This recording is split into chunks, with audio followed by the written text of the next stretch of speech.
¿Sí? ¿Sí? ¿Pueden ver las diapositivas? Sí, doctor. Muchachos, apaguen sus audios, por favor. Por favor, apaguen sus micros por ahí. Desconecten sus micros.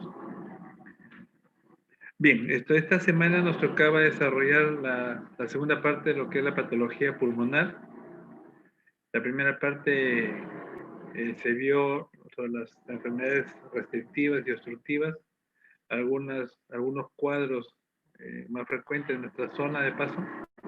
Y en esta segunda parte, esta segunda semana, corresponde a lo que es las enfermedades pulmonares, básicamente tipo infeccioso, neoplásticos, y así también como las pleuras.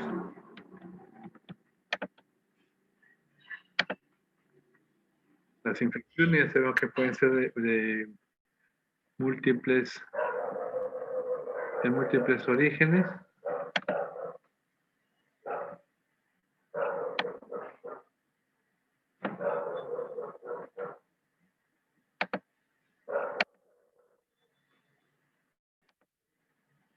Tenemos infecciones virales, infecciones bacterianas, infecciones por micosis, ¿no? Y hoy, en estos días, pues con mayor frecuencia, las enfermedades virales que está causando tanto daño, ¿no? Como es el COVID-19. La reacción histopatológica o los hallazgos histopatológicos todavía está en el caso de la pandemia, pues todavía está por investigarse, ¿no? Lo que se ha encontrado son los cambios histológicos en realidad, pues lo que llega a complicar la vida del paciente y por ende, pues incluso la muerte. Recuerden que justamente los hallazgos del protocolo de necropsia ha permitido tener un conocimiento certero de qué es lo que ocurría en los pulmones. Y como les manifesté ya en sesiones anteriores, el desarrollo de las conclusiones de los protocolos de necropsia de un lugar no necesariamente quiere decir que estos sean iguales en todos sitios, ¿no es cierto? Y para eso habíamos mencionado que dependía la raza, ¿no es cierto? Dependía la genética de cada uno, dependían las condiciones ambientales, las enfermedades de fondo que pudieran presentar, de tal forma que la mortalidad y la morbilidad entre un continente a otro son distintos. Ya eso ya ustedes lo saben perfectamente, ¿no? Y eso se refleja en los libros que estudiamos, ¿no? Sin ir muy lejos, por ejemplo, ustedes habrán notado porque de repente llegan médicos de México, por ejemplo, llegan médicos de Argentina, que podrán ser en su zona pues muy capacitados, muy entrenados, pero sin embargo vienen acá y un poco como que o se pierden o les cuesta dar el diagnóstico con lo que tenemos acá. Obviamente pasaría a la inversa también, pues, ¿no? Nosotros estamos acostumbrados a una casuística, nos vamos a otros lados y de hecho también vamos a tener algún tipo de limitación, ¿no? Entonces, con respecto a las infecciones pulmonares, estos son bastante frecuentes en nuestro medio. Ya saben ustedes que en los tiempos de invierno justamente se acentúa más. Por ello es que debido a las múltiples cepas que están apareciendo, pues esto últimamente es que se está vacunando, sobre todo para lo que es infecciones por virus. Entonces tenemos acá que afecta tanto a personas sanas como mayor razón a las personas que están con el sistema inmunológico debilitado. Obviamente aquí tenemos dos formas de que uno se pueda contagiar. El uno se contagia en la comunidad y el otro es el contagio intrahospitalario, que de hecho es el más complicado, que se asocia pues a infecciones bacterianas graves. Pueden factores etiológicos. Los factores etiológicos, hemos dicho, las diferentes infecciones pueden ser por diferentes gérmenes, ¿no? Y aquí tiene que ver pues con los mecanismos de defensa que pueden estar alterados.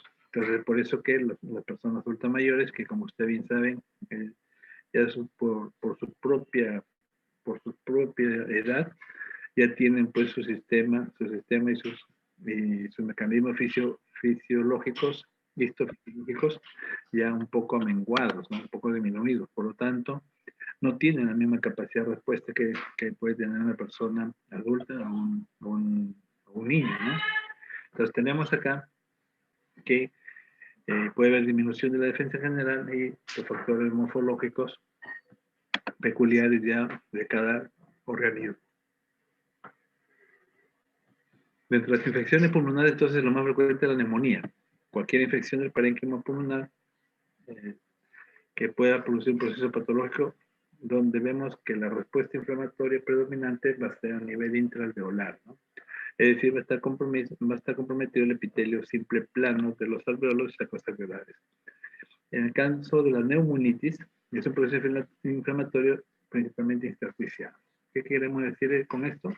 Que esta es una enfermedad que se va a producir entre un alveolo y otro, ¿ya? Ahí tengan mucho cuidado para poder entender esto, porque si ustedes van pues a la histología normal y van a cualquier texto, cualquier atlas que están hechos con microscopía óptica, no se va a visualizar ese espacio intersticial, ¿no es cierto? En ese espacio intersticial, pues no solamente vamos a encontrar arterias, venas y nervios por donde discurren y que permiten justamente el intercambio gaseoso con los alveolos, sino también vamos a encontrar tejido conectivo laxo que, debido justamente al alcance de esta microscopía, no es visible, no es posible visualizar, pero si nosotros observamos con microscopía electrónica, sí se pueden ver a diferentes partes. Entonces ahí tenemos una imagen de una bronconeumonía.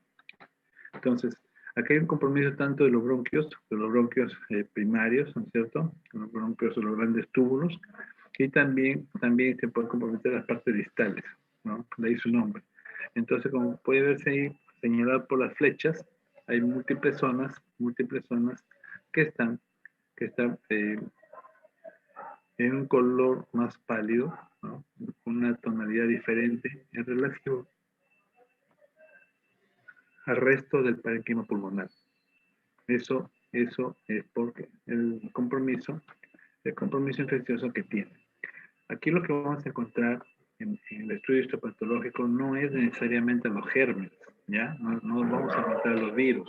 Lo que vamos a encontrar acá es la respuesta del organismo frente a cualquier agente infeccioso. Eso es lo que vamos a encontrar.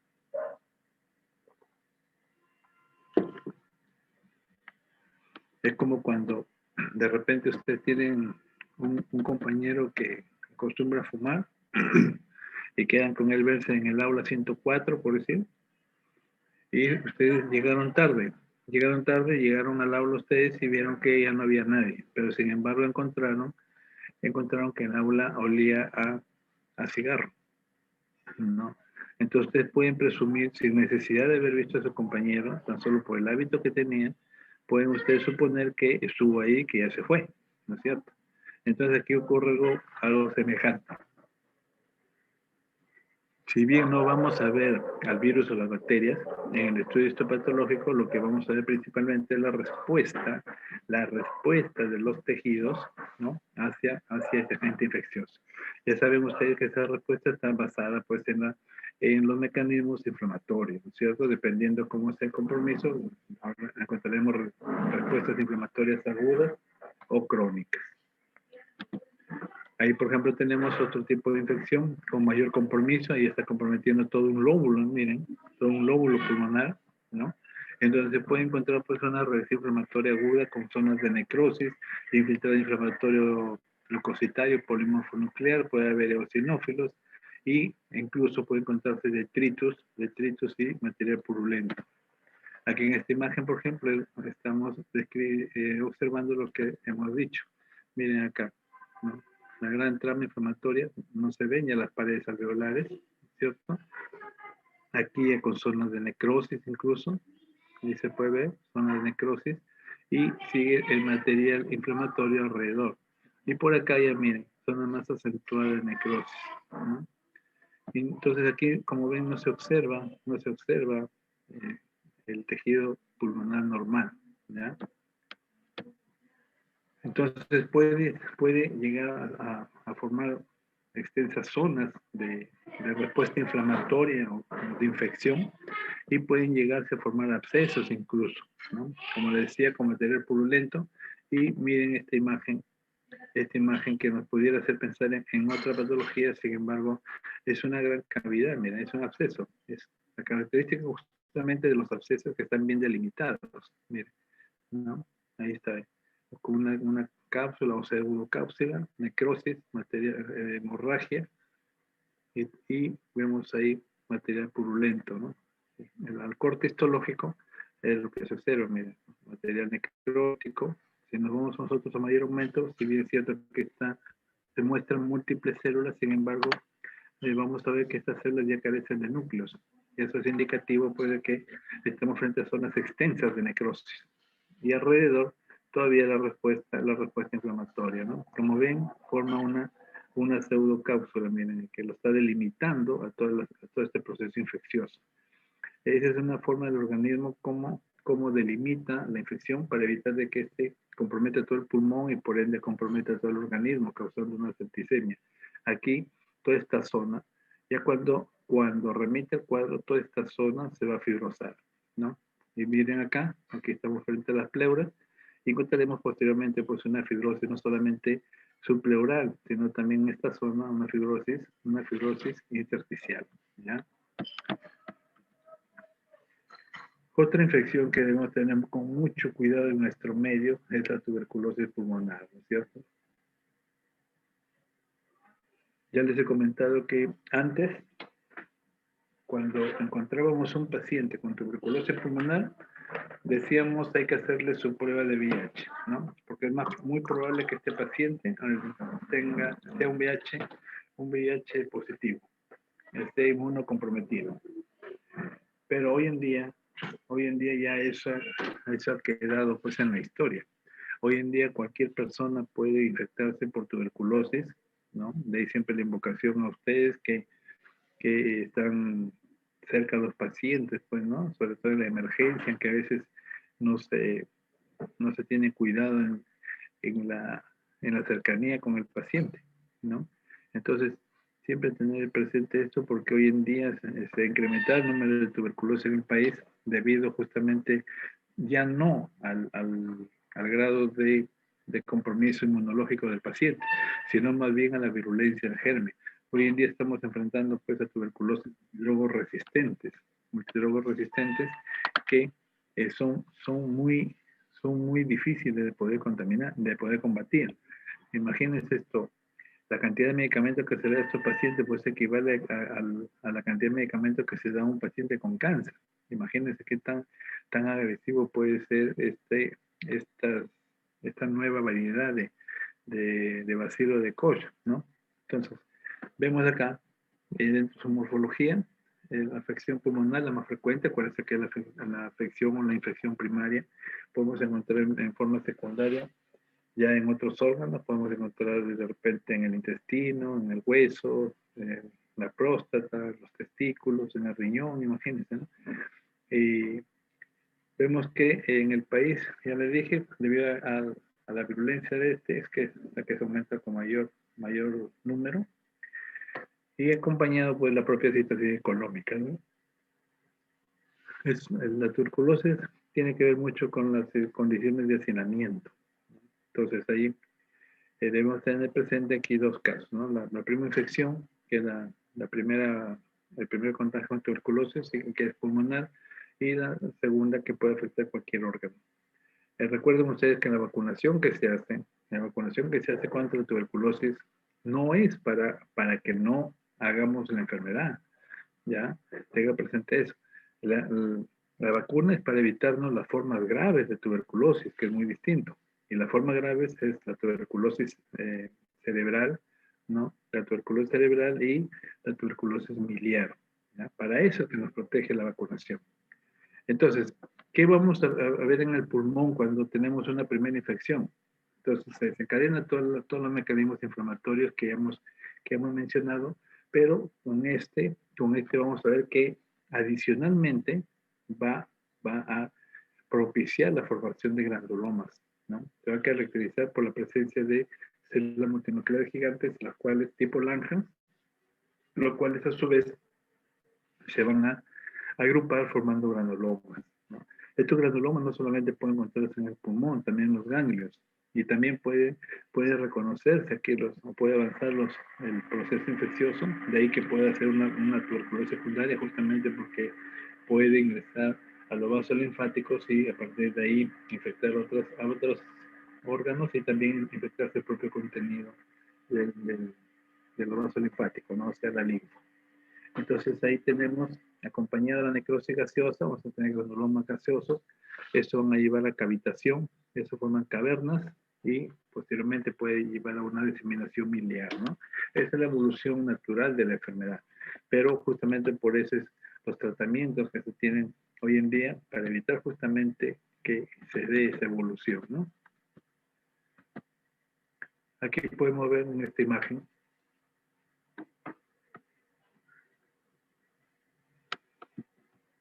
vienen ahí las zonas cavitadas, ¿no?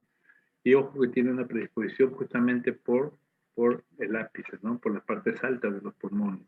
Miren ahí en esta imagen y en esta sección que se ha hecho, un corte pulmonar, en lo cual se pueden ver todas estas estructuras. Cuando nosotros vamos al estudio histológico, como pueden ver, células multinucleares gigantes, granulomas, ¿no?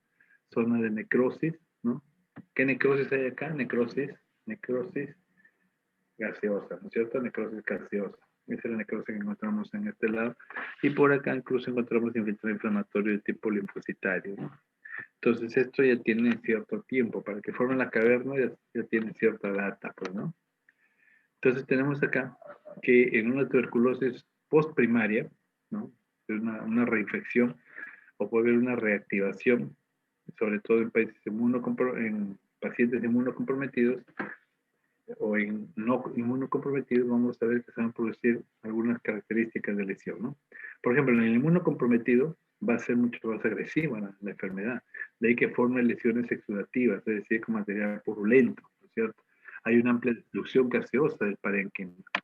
Mientras que en el paciente que está con su sistema inmunológico normal, va a haber una lesión productiva, es decir, con expectoración y se va a acompañar pues de una tos que pueda en un primer inicio esto acompañarse de secreción, mientras que posteriormente ya adopta esa famosa tos seca, ¿no es cierto? Una tos seca que ya se ha hecho, ya habrán escuchado ustedes. Y cuando se tiene un paciente pues con más de 2 meses que pueda estar tosiendo, tos seca, esto a veces puede haber acompañado de alza térmica o de repente de sudoración nocturna, hay que sospechar ya de una tuberculosis. En larga data, en un paciente que no está inmunocomprometido, vemos que su sistema inmunológico responde y el sistema puede defenderse de la agresión. Por lo tanto, vamos a encontrar zonas de fibrosis, ¿no? Con escasa destrucción tisular. En el caso del inmunocomprometido, después de formar la lesión, va a formarse cavidades, ¿no? Cavidades, la mixtura de estas cavidades van a formar cavernas, ¿no? Y justamente esto va a permitir que pueda desarrollarse una diseminación miliar, ¿no? Miliar quiere decir a todos lados del pulmón, ¿ya? Y aquí podemos ver, ahí se puede ver claramente en esta correlación los bacilos de Koch y las células, ahí tenemos células plasmáticas, estos linfocitos.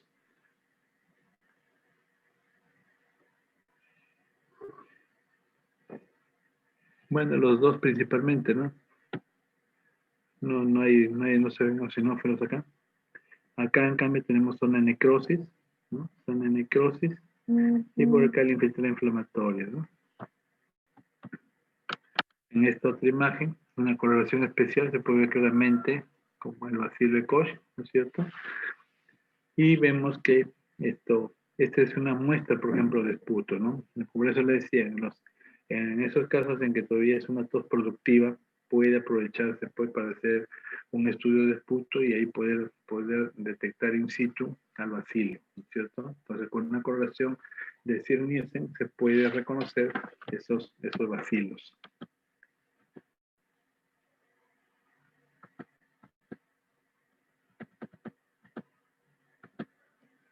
Y acá tenemos la inflamación granulomatosa y se pueden ver las células multinucleares gigantes, ¿no es cierto? Las células multinucleares justamente de tipo Langhans, ¿ya?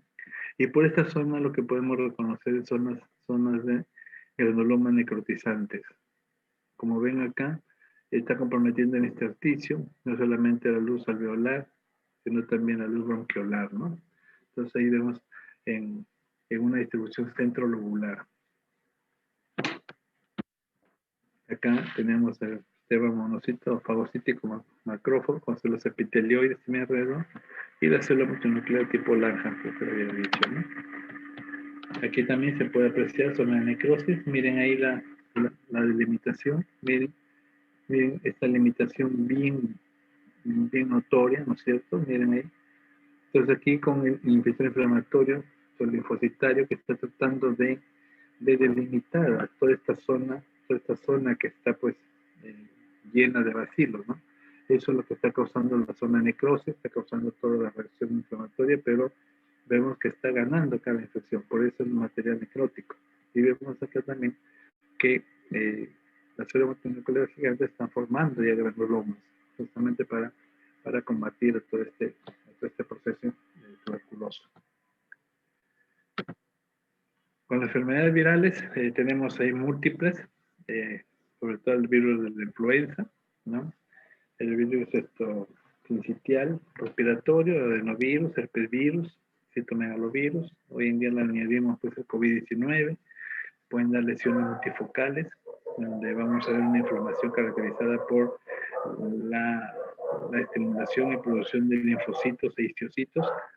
Vemos que se va a dar una lesión celular, la célula es parasitada y en las mismas puede haber inclusiones, ya sea en el núcleo o en el citoplasma de las células. Entonces, ¿esto a qué va a llevar? A una descamación, no solamente del epitelio, sino también puede llevar a una ulceración de la vía aérea comprometida.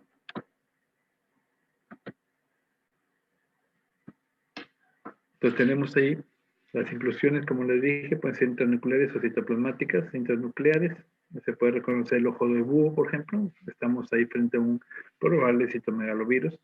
El vidrio esmerilado, estamos frente a un probable herpes. Y cuando son inclusiones virales, ese citomegalovirus y el adenovirus, probablemente, ¿no? ¿Por qué digo probable? Porque aquí estamos viendo las respuestas a nivel celular o nuclear, ¿verdad? Como les dije, estamos en microscopía óptica, salvo que lo veamos en microscopio electrónico, ¿por cierto? Pero si estamos en microscopía óptica, estamos asumiendo de que pueda ser, ¿no? Que puede ser. Con microscopía electrónica se puede confirmar. Pero otra forma de confirmar sin necesidad de microscopía óptica es a través del cultivo mismo del virus, ¿no es cierto? Y eso sí es posible. Entonces, el estudio de las secreciones, se cultivan los virus y esperan que crezcan para su identificación. El herpes también es un virus que puede afectar a los pulmones, ¿no? Miren ahí cómo empieza a parasitar las células y cómo empiezan a notarse los cambios intracitoplasmáticos, ¿no? También llegando a la parte nuclear. Hongos también, pero aquí debemos tener en cuenta que por lo menos hoy en día los hongos no son tan agresivos como para que pueda comprometer a cualquier persona, ¿no? Siempre todavía sigue la premisa de que tiene que estar el paciente con algún compromiso de su sistema inmunológico, de otra forma que no le permita defenderse adecuadamente. Entonces esto origina las neumonías atípicas. Y esto tiene que ver con la exposición también de paso que sufre el paciente, sobre todo por habitar algunas áreas geográficas en las cuales encontramos este tipo de micosis, ¿no? Con respecto a los hongos, vemos que son sobre todo de compromisos sistémicos que causan más daño, ¿no? Los hongos pueden ser superficiales o dérmicos y otro tanto pueden ser de ingreso sistémico, ¿no? De presentación sistémica. Los ecuatorianos tienen bastante experiencia en cuanto al manejo de hongos, ¿no? Sobre todo de tipo sistémico. Ahí, por ejemplo, podemos ver un aspergiloma. Miren ahí ese pulmón, donde se encuentra pues un material friable, ¿no? Algo purulento, y en el estudio, como pueden ver, se ve afectado aquí los alveolos alveolares, hay engrosamiento de membranas y la presencia probable aquí del propio hongo, pues, ¿no? Bueno, por esas estructuras decimos que es esto, está el hongo acá, ¿no? Se pueden fijar acá, se ven unos túbulos alargados, ¿no? Ahí tienen unos túbulos alargados, es característico del aspergilloma.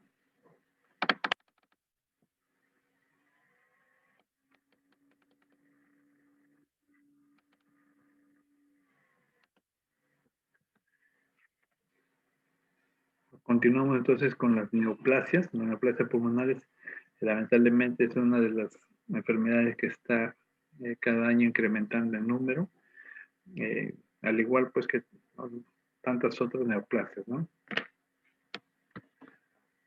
Acá tenemos, dentro de las neoplasias pulmonares, las de origen broncopulmonar, ¿no? Entonces tenemos acá la que se origina en la pared bronquial o parénquima pulmonar.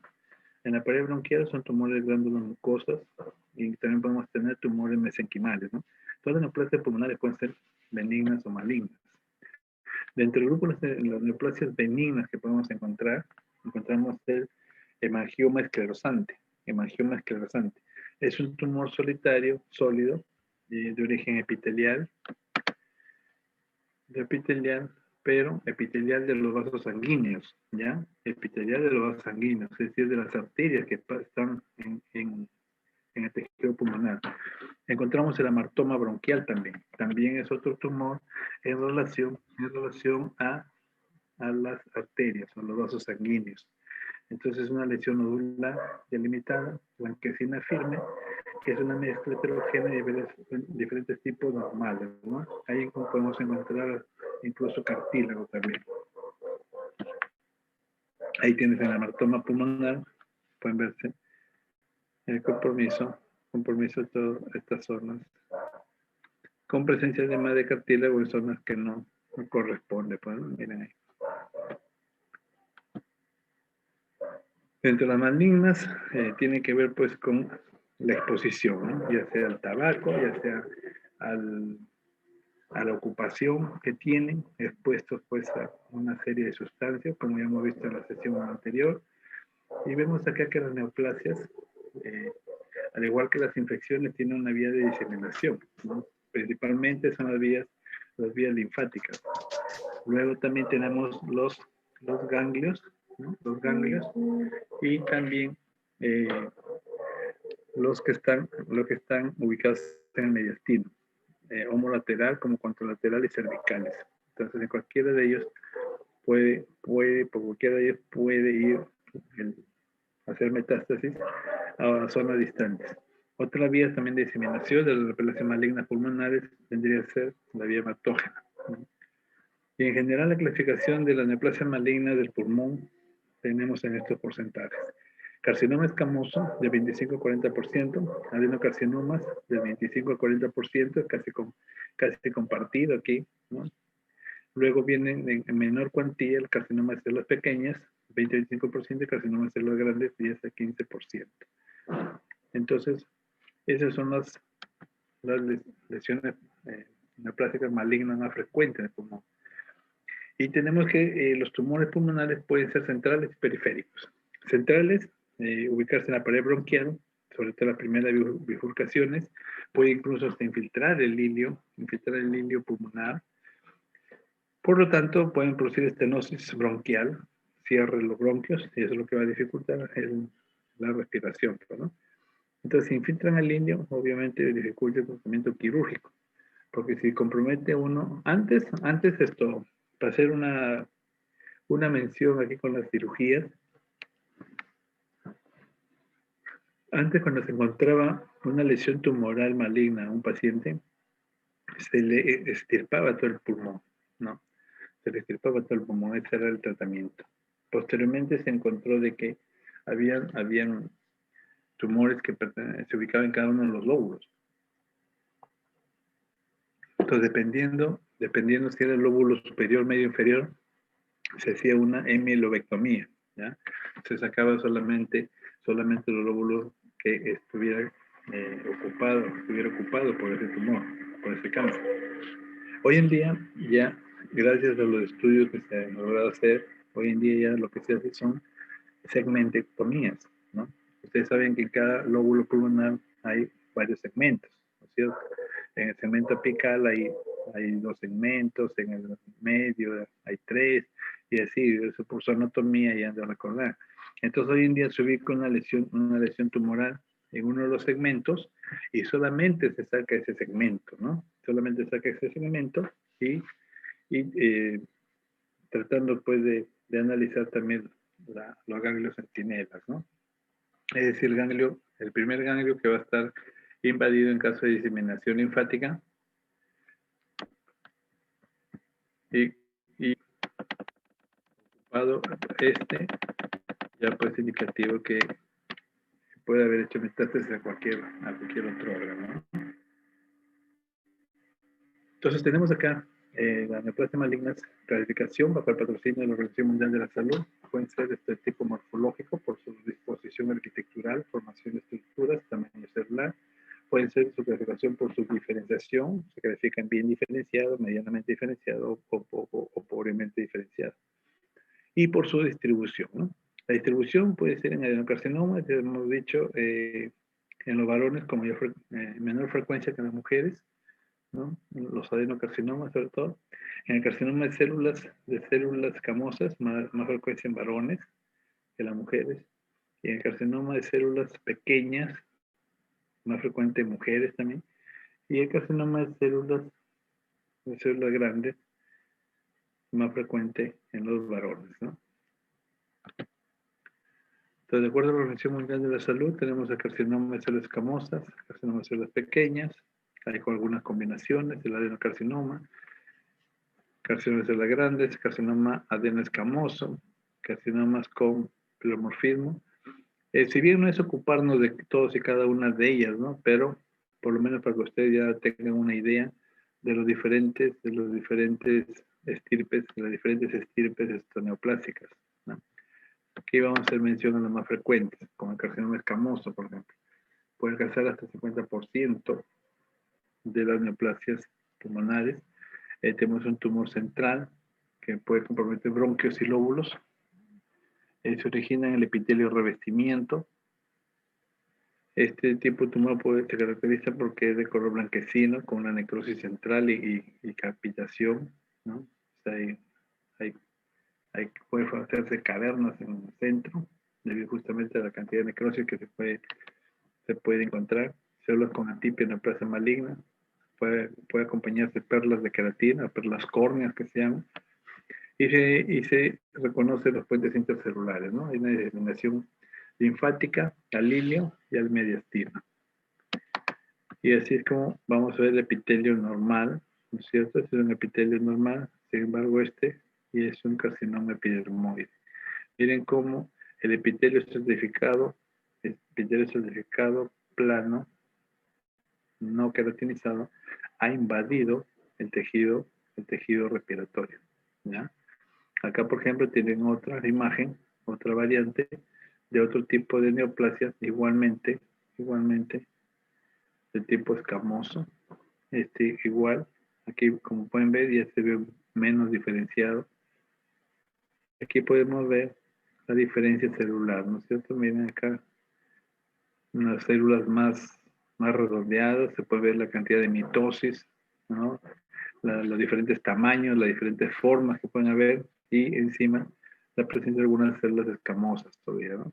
Mientras que acá puede verse, miren, ya incluso comprometiendo ya la membrana basal, ¿no? Eso significa que ya está que ingresa esto al parénquima pulmonar, ¿no?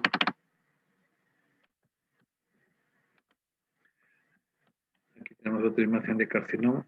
Aquí para aclarar, ¿ya? Cuando nos referimos a carcinomas, nos referimos al epitelio pavimentoso, al epitelio de revestimiento, ¿ya? Los epitelios, ustedes saben que por su función, ¿no? Se clasifican por su función en epitelios de revestimiento y en epitelios glandulares, ¿no es cierto? Epitelio de revestimiento, por ejemplo, en la boca, en el esófago, ¿no? Está recubriendo. Epitelio estratificado plano, no queratinizado.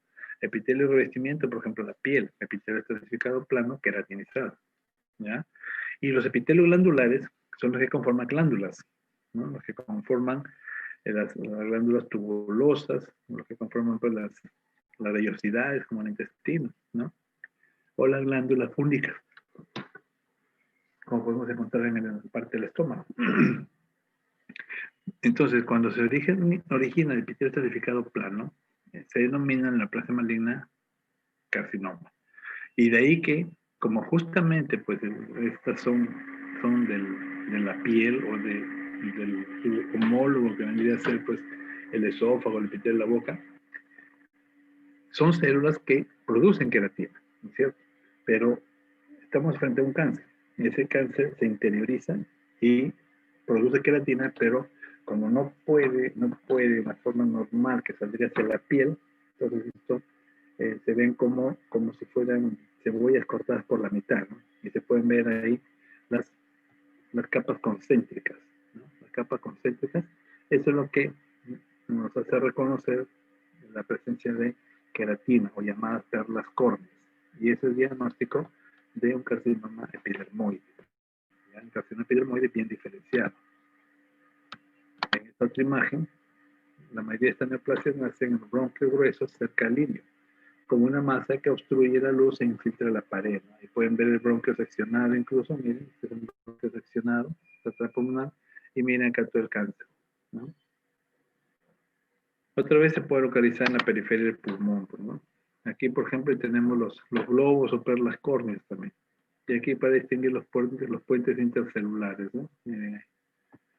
Gran cantidad de mitosis, justamente, división celular. También tenemos los carcinomas bronquialveolares.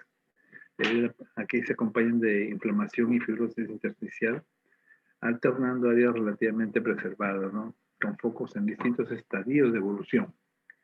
Aquí puede llevar a una desorganización completa de la histoarquitectura alveolar. En los alveolos pueden encontrarse focos de inflamación, alveolitis, especialmente en lesiones iniciales, como también se puede encontrar hiperplasia en hemocitos 2, ¿no? Entonces vamos a ver un incremento en el número de estas células. Característico también la proliferación de fibras musculares lisas en torno a los alveolos y los bronquios terminales. Entonces, como ven, esto es como su mismo nombre lo dice, ¿no? Va a comprometer los bronquiolos terminales y también el epitelio alveolar. Es frecuente asimismo el hallazgo de arterias y arteriolas con hipertrofia de la capa media, es decir, la capa media que es músculo liso. A medida que se destruye el lecho capilar, lo cual se refleja clínicamente como una hipertensión pulmonar, ¿no? Entonces, el hallazgo primario de repente en algún paciente puede ser que tenga problemas cardíacos, ¿no? Justamente por la hipertensión pulmonar, se empieza a hacer los exámenes de bienes en cuanto a que tiene una masa neoplásica. Aquí pueden ver, miren, un cáncer bien definido, bien delimitado, igual que acá, y donde las células, los cortes histológicos, pues encontramos esto, ¿no? Hay una marcada distorsión de la arquitectura, hay células multinucleares gigantes acá, hay dilatación microquística de los espacios alveolares con fibrosis intersticial, y acá vemos que el epitelio bronquiolar se continúa hacia los espacios alveolares, ¿no? Entonces, es un epitelio simple cilíndrico, es decir, los bronquiolos terminales. Y esto prácticamente omite a los bronquiolos respiratorios. Aquí, como pueden ver, de frente, ¿no? Miren ese cambio brusco de epitelio, incluso aquí con desprendimiento de material celular neoplástico, ¿no? Y aquí miren con zona de necrosis, zonas de retracción acá, con zona de fibrosis, por acá células multinucleares gigantes también.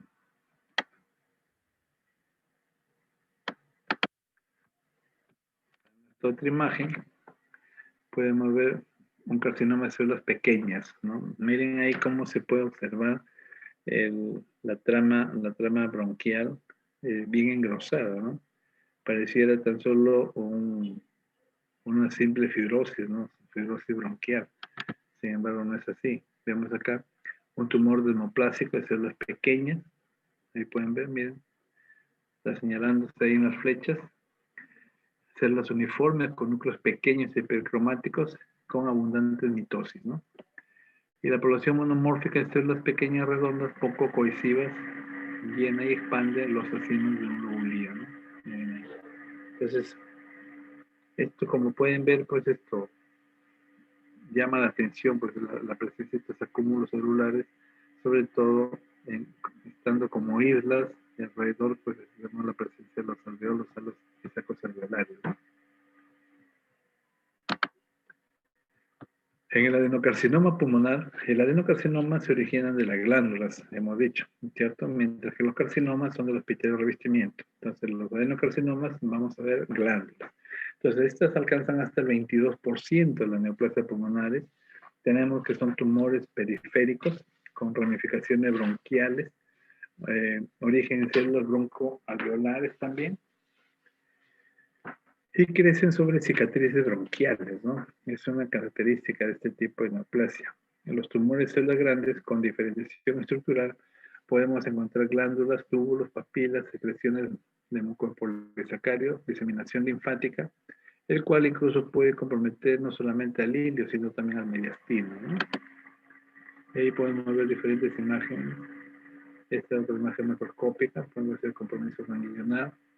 Y miren acá en el corte histológico del pulmón. Se puede ver claramente la formación de glándulas, ¿cierto? Miren, todas estas son glándulas, ¿no? De diferentes tamaños, diferentes formas, igualmente acá con zonas de necrosis, ¿no? Y además de antracosis pulmonar. Esa antracosis es la presencia de precipitado de carbón en el pulmón, ¿cierto? Como acá en esta otra, se puede ver, miren, es una vista panorámica donde se ponen gran cantidad de glándulas, ¿no? Entonces, basta con recordar la histología normal del pulmón para poder diferenciar claramente, pues, de este tipo de tejido, ¿no? Entonces, miren acá, forman glándulas y aquí, con marcadores inmunohistoquímicos se reconoce la presencia, pues, de los anticuerpos, cancerígenos, ¿no? Acá en esta otra imagen, igualmente podemos ver glándulas, incluso con crecimiento digitiforme, ¿no? Aparecen dedos. Es lo que se llama esto crecimiento papilar, ¿no? Glándulas con crecimiento papilar, que se puede ver hacia la luz del tubo bronquial. Y aquí en esta otra imagen, también igualmente otro adenocarcinoma, ¿no? Miren múltiples nódulos blanquecinos y acá una zona en el lóbulo inferior, una tumoración trilobulada, ¿no? Y acá en esta otra, miren ahí, bordes irregulares con zonas de producción de moco. Y por acá, miren, zonas de moco, ¿no? También. Visto en las imágenes que tenemos glándulas, como pueden ver ahí, hay un conglomerado de células, ¿no? Ya desaparece el epitelio, el epitelio ciliado, que normalmente se reconoce. Aquí vemos que hay pérdida de la polaridad celular con presencia de múltiples células dentro de la pared glandular, y acá con las características células malignas, ¿no? ¿Cuáles son estas características? Diferentes tamaños celulares, ¿no? Diferentes tamaños celulares, relación núcleo-citoplasma aumentado, la presencia de núcleos aumentados de tamaño, ¿no? Células aumentadas de tamaño, o gran cantidad de mitosis, como pueden verse acá, miren, gran cantidad de mitosis, mitosis. Aquí ve una hipertromía nuclear, miren acá se observan 3 núcleos, miren acá, está en separación, aquí se observan varios núcleos. Entonces, esas características de una neoplasia maligna, ¿no? Son las características celulares que nos indican que estamos frente a un cáncer. En el carcinoma de células pequeñas, vemos acá tumor muy agresivo, se encuentra en el 22% de las neoplasias pulmonares. Se puede localizar en zonas parailiares, ¿no? Parailiares, es zona de más frecuente ubicación. Hay diseminación mediastínica y extrapulmonar que se puede observar a la microscopía óptica. La célula del tamaño del linfocito grande, escaso citoplasma, núcleo denso hipercromático, actividad mitótica elevada, carcinoma de células intermedias, carcinoma de células en grano de avena, derivan de células neuroendocrinas difusas, mortalidad elevada durante el primer año. Ahora dirán ustedes esto, que ¿cómo saco yo cómo veo si el linfocito está grande o no está grande, ¿no? Entonces obviamente ahí no se va a medir, pero tengan ustedes de referencia el eritrocito, ¿no? El eritrocito, ya saben ustedes que mide entre 5 a 7 micras. Los linfocitos pueden llegar hasta 9 micras y se puede hacer la comparación entre los eritrocitos con un linfocito que le esté duplicando de tamaño, por ejemplo, ¿no? O que sea un linfocito de repente más pequeño o a lo mucho del mismo tamaño que un eritrocito, lo cual ya demuestra que no es normal, ¿no? Entonces ahí tenemos carcinomas pequeñas, miren cómo se puede presentar. Miren el conglomerado de células.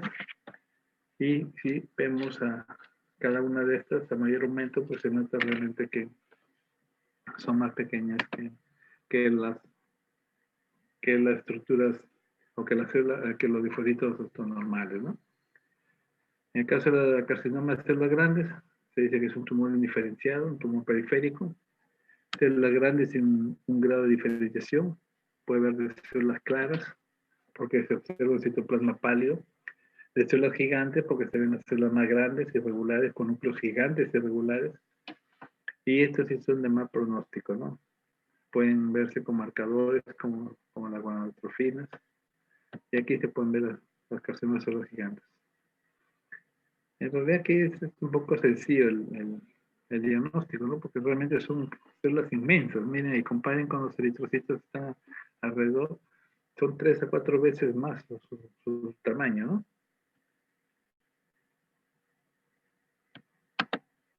Y el tumor carcinoide es un tumor de bajo grado de malignidad. Se presenta en hombres y mujeres por igual. Es un tumor central, bien delimitado, que puede ser de 2 a 5 centímetros de diámetro. Un crecimiento endobronquial subepitelial, ¿no? Se caracteriza porque puede tener vascularización capilar abundante. Ya saben ustedes que todos los cánceres, pues tienen tendencia a formar nuevos vasos sanguíneos, ¿no? Es una característica de los cánceres. ¿Por qué? Porque estos son agresivos, porque necesitan alimentarse, necesitan nutrirse. Y por muy baja malignidad que tengan, pues necesitan sobrevivir. Y para sobrevivir no les basta con la circulación normal. Por eso que ellos fomentan formación de más vasos sanguíneos, ¿no? Es por eso la neovascularización que se da. El tumor carcinoide puede encontrarse creciendo tanto en las trabéculas como en las ínsulas, ¿no? De los pulmones.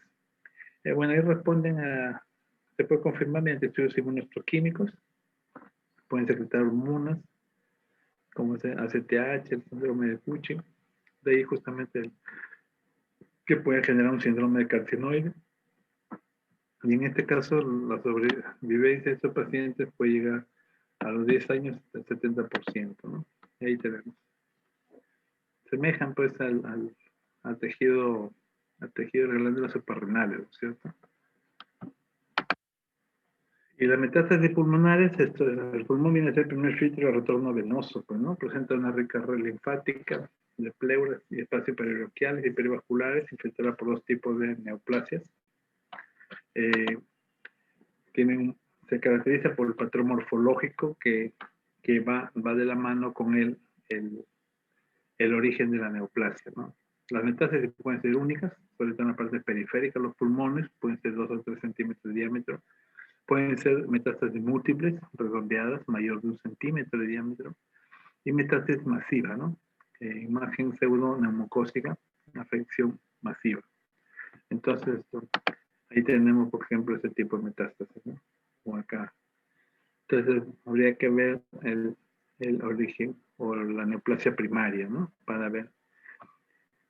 No vamos a entrar en detalle de cuál tipo de neoplasia, ya eso es de manejo de especialidad, pero sí estas imágenes para que puedan comprobar, para que puedan visualizar de que sí pues es posible identificar las neoplasias extrapulmonares, ¿no? Las metastásicas. Y las que con la mayor frecuencia, con mayor frecuencia metástasis al pulmón, pues tenemos el melanoma maligno, ¿no? El melanoma maligno, el cáncer de próstata, el cáncer de ovario, el cáncer de estómago, de colon. Entonces, es un punto de llegada al pulmón, y no es el único, ¿no? El hígado también es el punto de llegada. Bueno, y aquí tengan en cuenta que el cigarrillo no solamente está involucrado pues con el origen de cáncer de estómago, ¿no? Perdón, de pulmón, ¿no? No solamente de eso, también tiene relación pues con cáncer de boca, cáncer de esófago, cáncer de estómago, cáncer de próstata, cáncer de ovario, ¿no? En las mujeres está asociado hasta con cáncer de tiroides. Entonces, miren ahí pues las joyitas que son el cigarro, ¿no? Miren la cantidad de sustancias. Se dice que el cigarro tiene más de 4.000 componentes químicos, imagínense, y de los cuales hasta hace 5 o 7 años, justo vi una publicación de que cuando en ese tiempo se hablaba de 3.500, más, de 3.500 químicos, miren, ahora ya hay más de 4.000. Cuando se hablaban solamente de 3.500 químicos presentes en el tabaco, se hablaban ya de casi 1.400, casi 1.400 sustancias cancerígenas, imagínense, ¿no? Entonces, esta imagen resalta justamente algunas de esas sustancias que son más dañinas, ¿no? Pero recuerden que ya son casi 1.400 las. Y aquí tenemos una necropsia de este asesino llamado tabaco, ¿no? Ahí tienen. Entonces, están en la edad en que de repente pues, puede encontrar justificación a fumarse un cigarro, parte de. Antes pues se decía que para ser macho tenía que estar con un cigarro en la boca, ¿no es cierto? Si ustedes van a las películas de hace 30 años, 40 años, verán en las películas que en todas ellas se veían a la gente fumando, ¿no? ¿No? En las comisarías, los policías, fumes, hasta personal de hospital fumando, obviamente no en el hospital, ¿no? Pero ni bien salían del hospital o estaban en su estado, también prendiendo su cigarro. Bueno, eso es gracias a que hubo gente que demandó pues a esas tabacaleras, porque el origen fue así, no fue porque los gobiernos pues dijeran ya, ya hasta aquí nomás está causando daño a la gente, ¿no? No. Lo que pasa es que hubo gente que empezó a denunciar, ¿no? Empezó a denunciar y, y puso atención a ello. Entonces se daba cuenta que el Estado, en Estados Unidos sobre todo, porque esto se dio en Estados Unidos, se dio cuenta de que el Estado, o sea, el gobierno americano, por ponerse un ejemplo, ¿no? Recababan 100 millones de dólares de impuestos al año, ¿no? Se recababan 100 millones de impuestos al año, pero al cabo de 10 años ya de tanto uso de tabaco, seguían pagando el mismo impuesto de 100 millones al año, pero sin embargo, como gobierno, como Estado, se gastaban casi mil millones en atención a los cánceres de pulmón presentados por estos pacientes fumadores, ¿no? Sumado a ello, pacientes que denunciaron las tabacaleras por cuantiosas sumas de dinero, por millonadas, debido a que nunca se les fue advertido de que pudieran producir cáncer. Entonces, a raíz de esas indemnizaciones, a raíz de toda esa reflexión que hicieron los gobiernos, bueno, que hizo el gobierno americano, en que no le era rentable, sencillamente empezó a limitar el uso del tabaco y empezó a poner, pues, impuestos tremendos, ¿no? Impuestos tremendos que sacaban, pues, una millonada. Y por otro lado, limitaba el uso del tabaco en zonas públicas, ¿no? Entonces limitaba que en una zona pública cerrada, pues no podían usar, no podían consumir tabaco. Entonces se les empezó a asignar algunas áreas específicas. Lo cierto es que hoy en día ya por ley está prohibido el uso del tabaco en ciertas zonas, ¿no? Y para terminar, vamos a ver algo de las pleuras. Las pleuras, en la realidad, es un órgano que poca importancia se le da, pero tiene realmente mucho que hacer. Ya saben que las pleuras se componen por dos membranas, ¿no? Que están envolviendo el pulmón, la membrana visceral y la membrana parietal, ¿cierto? y que también está pues en relación no solamente con los pulmones, sino con los órganos del mediastino. Entonces, esto presenta una superficie cavidad. Los procesos patológicos de la pleura pueden ser primarios y secundarios, debido a la continuidad de los órganos adyacentes. Y se dice que es una patología frecuente, pero de origen secundario, ¿no?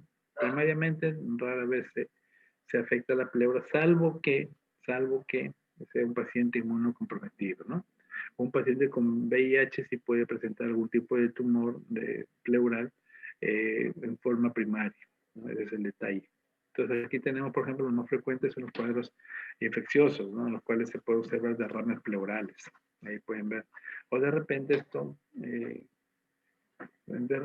pues en algunos padecimientos en que empieza a formarse edemas, ¿no? Edemas.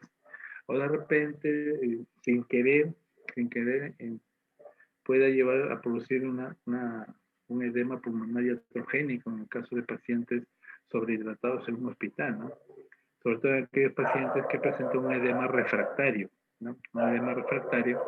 Lo que pasa en el edema refractario es que no es problema de volumen, ¿cierto? No es problema, no hay una hipotensión porque haya bajado la cantidad de flujo sanguíneo. No hay una hipotensión porque haya estado sangrando y haya perdido el contenido vascular.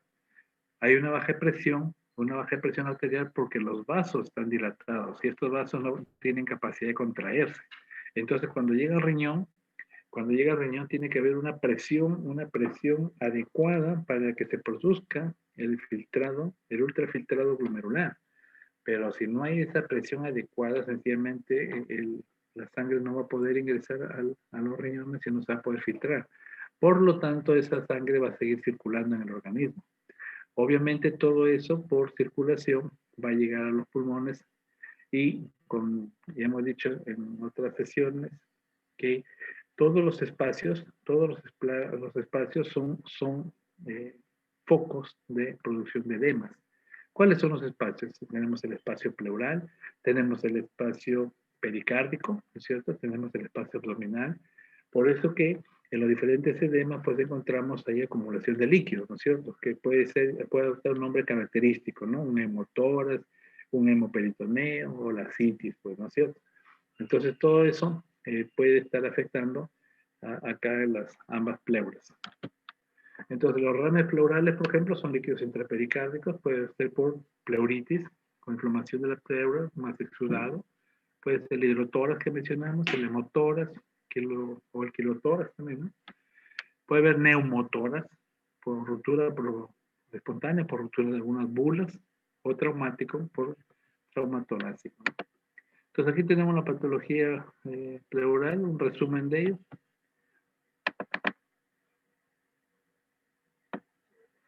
Y aquí los tórax, ¿no? Abierto la cavidad torácica, como se puede encontrar, o en este caso, un hemotórax. Entonces también hay neoplasias pleurales, ¿no? Como les hacía mención, en el caso, por ejemplo, de pacientes con HIV. Tenemos el mesotelioma benigno, que afecta a la hoja parietal o visceral, es un tumor mesenquimal, se presenta con células fusiformes, áreas densas y zonas mixoides, y no tiene relación con exposición ambiental, ¿no? O sea, no es producido en personas que hayan trabajado en las minas, o pacientes o sea, no es una enfermedad ocupacional, en otras palabras. El mesotelioma maligno, en cambio, sí tiene el antecedente de exposición a asbesto, ¿ya? Hay una proliferación celular que invade la cavidad pleural y donde podemos encontrar un tejido blanquecino, multinodular o difuso. Y puede haber también metástasis pulmonar, ¿no? Y así es como se ven las pleuras, miren. En este esquema se puede ver la lesión y miren acá, totalmente comprometido, ¿no? Cuando hacemos el recorte histológico, se ve así, miren. Tienden a formar conductos, ¿no? Ahí tienen. O también se puede ver con una trama epitelioide, ¿no? Como si fuera un tumor de músculo liso. Y en el mesotelioma maligno debemos tener en cuenta el patrón histológico, ¿no? Puede ser un patrón epitelial o un patrón sarcomatoide, un patrón mixto. En el epitelial, como vimos, puede haber túbulos puede haber papilas, puede haber cordones en el sarcomatoide, acompañan células fusiformes, como hemos visto en la imagen anterior, o un patrón fascicular irregular, fascículos, como es una parte del músculo que le decía, que parece un músculo liso, ¿no? O un patrón mixto que puede haber túbulos, papilas, cordones, más células fusiformes, ¿no? Y tienen las diferentes imágenes. Bien, eso fue todo. ¿Alguna pregunta? Entonces, con esto cerramos ya todo lo que es la primera parte de patología pulmonar, ¿no? Ya hemos visto la patología cardiovascular, patología pulmonar. Ya sería la segunda, el segundo tema ya que terminamos. Y de aquí ya creo que les espera su examen, ¿no? Sí, doctor. Doctor, ¿Para cuándo les han puesto su examen? mañana tenemos una evaluación formativa. Ajá. La doctora Karina comunica que van a ingresar